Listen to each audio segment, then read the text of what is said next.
Resources. हमने पिछली बार resources पढ़े थे, original, depend on origin, depend on human resources, renewable resources, non renewable resources. But in this class we are studying about land, soil, water, natural vegetation and wildlife resources. हम पिछली बार के human तक पहुंच गए थे, इस बार हम सभी रिसोर्स को कवर करेंगे ताकि हम कंप्लीट जान सकें ऑल ओवर वर्ल्ड में कितने टाइप के रिसोर्सेज होते हैं और हम उनको कैसे चेंज करके उनसे हम अर्निंग भी कर सकते हैं।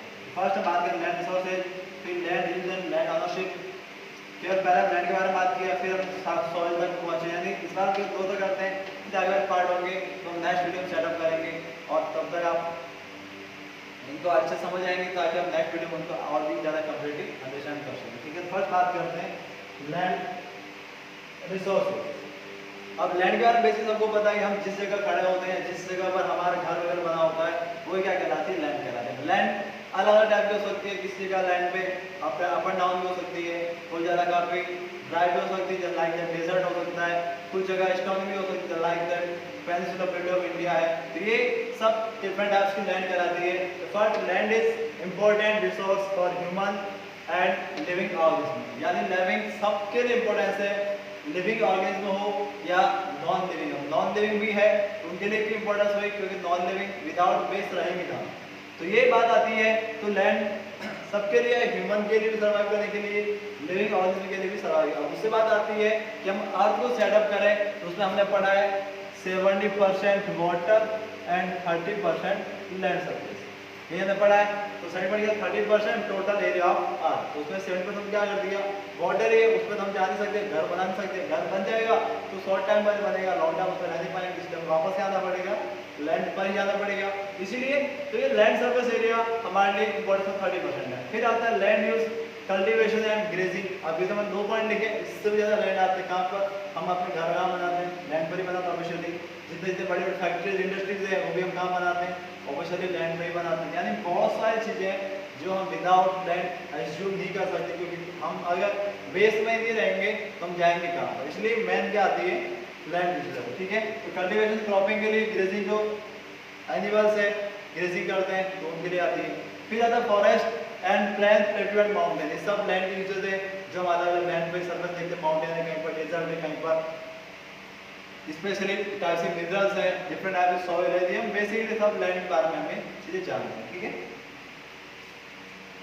उसके बाद आती है land use and land ownership. अब ऑनरशिप का मतलब होता है कि किसी की जमीन भी तो हो सकती है, वैसे बहुत सारी चीजें आप कहोगे मेरे डेजर्ट में इतने करोड़ की जमीन है डेजर्ट में, तो आपकी होगी डेजर्ट में, अब वापस थोड़ी जाएंगे डेजर्ट में घूमने के लिए, तो ये कुछ भी आ सकते हैं। तब जो पब्लिक प्लेस में होती है तो उनके बात करें, ऑनरशिप उनके अकॉर्डिंग होती है कि आपके पास डेजर्ट में जमीन है उसकी कोई वैल्यू नहीं है। इसीलिए तो land use and means land are using for different purpose like agriculture, forestry, mining, building house, roads and industry. ये सब लैंड की क्या है, यूजेज हैं। यानी कि लैंड का आप जिस टाइप में चाहे यूजेस कर सकते हैं। इसके अलावा आप कर सकते हैं, अब जैसे आपको लैंड पर केवल आपको बिजनेस ही करना है तो आप जस्ट बिजनेस बिल्डिंग बनाएंगे, बिजनेस के साथ फैक्ट्री बना सकते हैं और फैक्ट्री बना सकते हैं, उसके अकॉर्डिंग आप जो आप चाहे सेटअप कर सकते हैं क्योंकि वो आपकी लैंड है। ठीक है, जमीन आपकी, land use basic of ownership. अब ऑनरशिप के अकॉर्डिंग हम कैसे सेटअप करते हैं, फर्स्ट आता है प्राइवेट लैंड, यानी किसी व्यक्ति पर्सनल है तो उसको क्या कहते हैं, प्राइवेट लैंड, जिसके पास सबका अधिकार होता है और सबके अपने डॉक्यूमेंट भी बने होते हैं।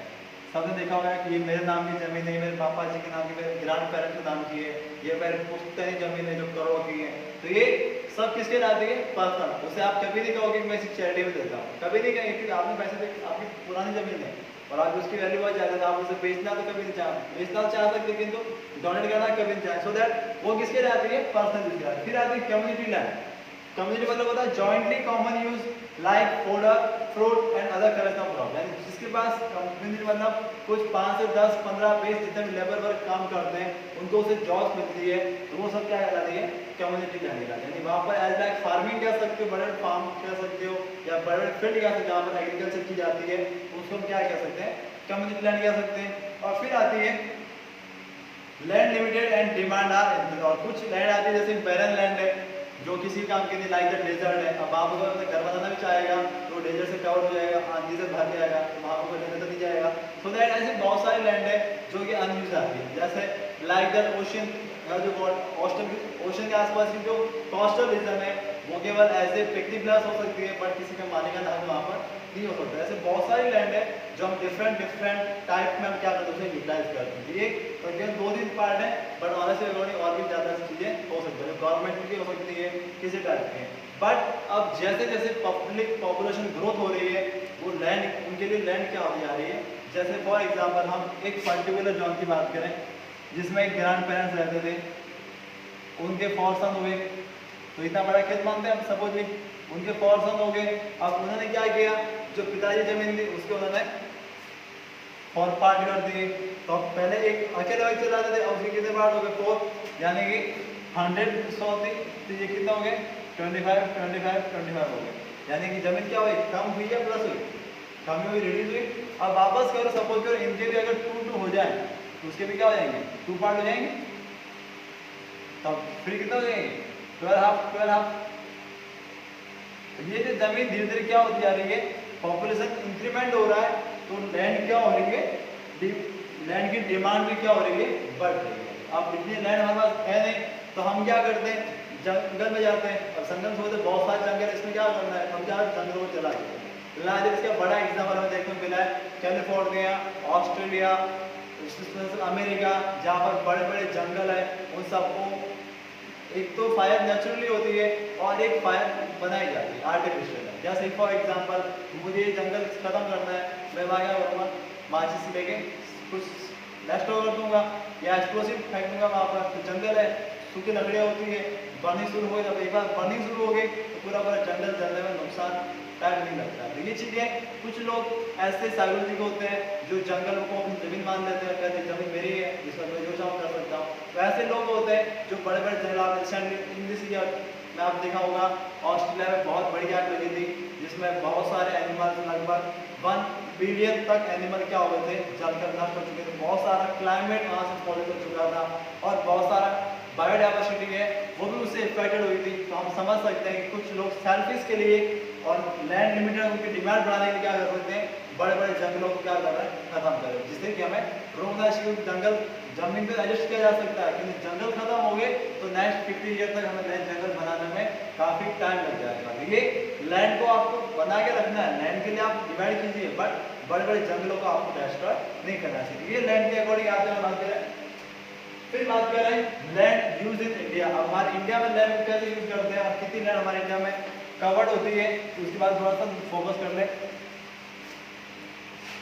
अब लैंड की बात 51% land compromise as net sown area. अगर हम माना इंडिया की 100% लैंड है, उसमें से ओनली 50% एरिया है जहाँ पर सॉन मतलब कि एग्रीकल्चर की जाती है। ठीक है, तो ये एग्रीकल्चर वाला एरिया है जहाँ पर ओनली 50% पर एग्रीकल्चर की जाती है।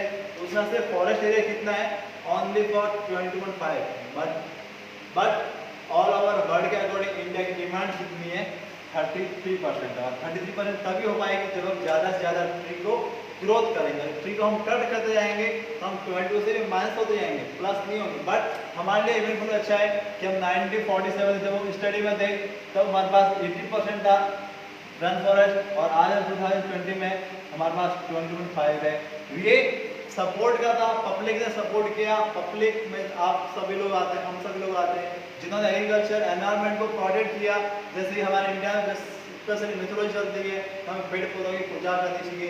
उससे क्या हुआ, हमारी टेंडेंसी बनी रही और हमने पेड़ पौधों प्रोटेक्ट किया, तो आज हम इसमें क्या कर रहे हैं, ग्रोथ कर रहे हैं। ठीक है, फिर बात आती है net sown area. As per world 32% है, बट इन इंडिया 46% क्या है, कल्टीवेशन है, यानी वर्ल्ड में कम होती है, हमारे इंडिया में एग्रीकल्चर। इसलिए हम इंडिया क्या कहते हैं, एग्रीकल्चर डिपेंडेंट कंट्री, यानी इसमें से मोस्ट ऑफ 70% जो एम्प्लॉयज हैं वो एग्रीकल्चर पर डिपेंड करते हैं, इसलिए इसको क्या कहते हैं, एग्रीकल्चर कंट्री कहते हैं इंडिया को। फिर आता है बैरन एंड वेस्टलैंड। बैरन वेस्टलैंड वही होती है जहाँ पर ना तो कुछ ग्रो हो सकता है, नहीं आप अपना मकान बना सकते हो, एज लाइक वेस्टलैंड, इसलिए क्या कहते हैं, वेस्टलैंड कहते हैं। Like rocky arid and desert zone है, लाइक राजस्थान का थार डेजर्ट, असम का माउंटेन रीजन, गुजरात का कच्छ का रण टाइप का डेजर्ट लैंड, जहाँ पर इस पर्सन कुछ नहीं हो सकता बट वो डेजर्ट में भी काम किया था, इसलिए उसको क्या कहते हैं, बैरन या वेस्टलैंड। फिर आता है area under non conventional uses, यानी कि ऐसी यूज जहाँ को कन्वेंशनल यूज नहीं कर सकते। Building roads rail industries in Chennai 98 in this, यानी कि ऐसी कंट्री जहाँ सिटीज जहाँ पर काफी non conventional, like that Chennai में जमीन है बहुत ज़्यादा, उसके 98% इसमें यूज हो चुका है। अब चैनल जमीन बची है, आप जमीन कहाँ लग जाओगे? अब जैसे पॉपुलेशन बढ़ेगी जमीन क्या हो जाएगी, कम हो जाएगी लैंड। उसके अकॉर्डिंग चेन्नई में हालत ये है कि 98% पर जमीन पर क्या हो सकता है, कन्वर्सल यूज इसका हो चुका है। फिर permanent pasture and grazing land. अब जैसे एग्रीकल्चर गाँवों में क्या होता है, ग्रेजिंग लैंड स्पेशली बनाई जाती है, जिसे बड़े बड़े चारागाह है जहाँ पर स्पेशली एनिमल्स की क्या होती है, ग्रास को ग्रो किया जाता है और वहाँ पे एनिमल अपने अकॉर्डिंग ग्रेजिंग करते हैं। एनिमल के लिए कोई गवर्नमेंट तो जॉब लगा दी है, इसलिए उनके लिए क्या छोड़ देते हैं, ग्रेजिंग लैंड, जो स्पेशली गाँव में अलॉट की जाती है और स्पेशली वहाँ पे एनवायरमेंट के अकॉर्डिंग जो एनिमल वहाँ सर्वाइव करते हैं उनके लिए वहाँ पे जो भी चाहे वो एनिमल वहाँ पे कर सकते हैं। ये ग्रेजिंग लैंड होती है। High altitude only grass land not, और ये भी हमारे इंडिया में अगर एल्टीट्यूड हाइट पे जाए जैसे हिमालय माउंटेन है, वहाँ पर ऐसे बहुत सारे ग्रास लैंड मिलते हैं जहाँ पर लैंड को क्या करते हैं, यूटिलाइज किया जाता है। ठीक है, ये आपके हो गए लैंड इन इंडिया बेसिकली सारा काम। ठीक है, फिर आती है सॉइल। अब सॉइल की बात करें तो लैंड है तो लैंड में ऑब्वियसली क्या होगा, सॉइल तो होगी ही। विदाउट सॉइल आप लैंड को इमेजिन भी नहीं कर सकते। अब सॉइल बनती कैसे, सबसे बड़ा क्वेश्चन है सॉइल बनती कैसे। Soil is upper layer of earth made by loose rock fragment and humus. Humus होता है जो पत्तियां होती हैं, लीव्स, डेड लीव्स होती हैं, उनसे जो जन्म होता है अंदर सॉइल लिथोस्फीयर से वो बनती सॉइल। और वापस रॉक फ्रेगमेंट यानी छोटे छोटे मिट्टी के पत्थर होते हैं जो पहले इतने बड़े होते हैं और उसके बाद घिस घिस के क्या हो जाते हैं, छोटे छोटे हो जाते हैं, वो किस में हो जाते हैं, सॉइल में हो जाते हैं। यही क्या कहलाती है, सॉइल। तो major crop also in soil. सबको पता है कि जो सॉइल नहीं होगी तो क्रॉप ग्रो नहीं कर पाएंगे। लाइक आप डेजर्ट में सॉइल तो है पर फर्टाइल सॉइल नहीं, इसलिए वहाँ पर आप क्रॉप ग्रो नहीं करते। इसलिए सारी क्रॉप है वो कहाँ पर ग्रो होती है, सॉइल में होती है।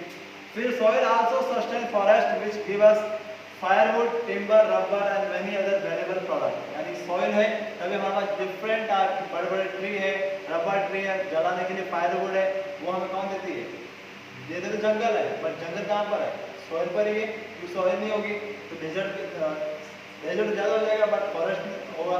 इसलिए सॉइल से हमें क्या मिलते हैं, अच्छे से अच्छे जितने ट्री है वो सब हम उससे मिलते हैं। फिर हम बात करें ऑल ओवर इंडिया लेवल की टाइप्स ऑफ सॉइल। अब इसमें आपके 1 2 3 4 5 6 दे रखे हैं, पर कुछ बुक्स में ये वाला पार्ट कम कर लिया जाता है, आगे वाले 5 पॉइंट दिए जाते हैं। तो बात करें जो माउंटेन रीजन है उस हम क्या कहते हैं, फॉरेस्ट ज़्यादा होती है, माउंटेन पर ग्रीनरी होती है, ये सबको पता है। इस वाले पार्ट में क्या कहते हैं, जो आपको ग्रीन शेड दिख रहा है वो है माउंटेन सॉइल। उसके बाद बात करें जहाँ पर रिवर फ्लो करती है, यानी जहाँ पर रिवर है वो वाला पार्ट पूरा क्या कहलाता है, हमेशा एलिवल, वो फर्टाइल पार्ट कहलाता है, इसलिए इसे क्या कहते हैं, एलुवियल सॉइल कहते हैं। थर्ड पार्ट आता है रेड एंड येलो, जो ये वेस्टर्न ईस्टर्न पार्ट है, और जो पहले साउथर्न पार्ट है उसमें कौन सी पहले एक्सप्रेशन रेड येलो, क्यों, क्योंकि यहाँ पर आयरन मेटल ज़्यादा पाया जाता है, इसलिए उसके कलर यहाँ पे क्या होता है, रेड हो जाता है, इसलिए आता है रेड एंड येलो सॉइल। फिर आती है ब्लैक सॉइल, जो कि ये डेकन प्लेट्यू है, जिसे हम पहले कहते हैं कि वॉल्केनो इफेक्टेड है, इसलिए इसको क्या होती है, ब्लैक सॉइल यहाँ पर होती है, जो बिल्कुल ही कॉटन क्रॉप के लिए क्या होती है, सबसे ज़्यादा बेस्ट होती है, इसलिए ये वाला पार्ट पूरा क्या कहलाता है, ब्लैक सॉइल। फिर आता है लैटराइट, जो लैटराइट स्पेशली एलुवियल सॉइल और ब्लैक सॉइल के आसपास भी पार्ट है, जो बहुत ही कम चांस पाया जाता है, उसमें क्या कहते हैं, लैटराइट। और सबसे कम पार्ट है वो आता है एरिज़ोन, जिसे हम कहते हैं डेजर्ट सॉइल, जो काफी किसी काम में नहीं है। अब इस सॉइल में सबसे बड़ी देखें अच्छी क्रॉप की कौन सी होती है, वो होती है एलुवियल सॉइल, जो स्पेशली कोस्टल रीजन और रिवर के बैंक में पाई जाती है, इसलिए सबसे ज़्यादा क्रॉप होती है वो कहाँ होती है, एलुवियल सॉइल होती है। अब ब्लैक सॉइल है कॉटन के लिए सबसे ज़्यादा है, तो महाराष्ट्र का वाला पार्ट है, सबको पता है सबसे ज़्यादा कॉटन महाराष्ट्र में होता है। ये सभी सॉइल के अकॉर्डिंग अपने अपने क्या होते हैं, फिनोमेना होते हैं। ये आपको बेसिकली इंडिया के मैप पे अपने साथ टाइप्स ऑफ सॉइल पढ़ते हैं। अब आपको बुक्स में जो लिखा हुआ पेपर पढ़ते हैं, ये आज बड़े types of soil alluvial soil all over India में 40% क्या पाई जाती है, एलुवियल सॉइल पाई जाती है। फिर ब्लैक लावा सॉइल है, जो weathering of volcanic rocks and lava Deccan plateau cotton crop, यानी कि लावा डेकन प्लेट पाई जाती है, कॉटन क्रॉप के लिए इफेक्टेड है। फिर आती है रेड सॉइल, जो साउथ ईस्टर्न पार्ट में होती है, जो बात की थी यहाँ वाले पार्ट में छत्तीसगढ़ झारखंड में, जो क्यों होती है, क्योंकि इसमें हाई आयरन कंटेंट होता है। ठीक है, फिर आता है लैटराइट सॉइल, जो लेस फर्टाइल होती है, और इसमें क्या पाई जाती है, वेस्टर्न घाट में, जो यह वाला पार्ट है वेस्टर्न घाट में, वहाँ पाई जाती है, किसी काम की ज़्यादा नहीं होती, गहरा लैंड कह सकते हैं। और 5 आती है डेजर्ट या एरिड सॉइल, जो कहाँ पर हमारे स्पेशली राजस्थान के पार्ट में आती है। इधर ये बेसिक में पढ़े सॉइल के पार्ट, अब क्या नेक्स्ट में पढ़ेंगे वाटर, उनके बारे में बेसिक से पढ़ेंगे। तो ये आज की क्लास में इतना, इसके लिए हम आज क्लास इतने। Thanks for watching.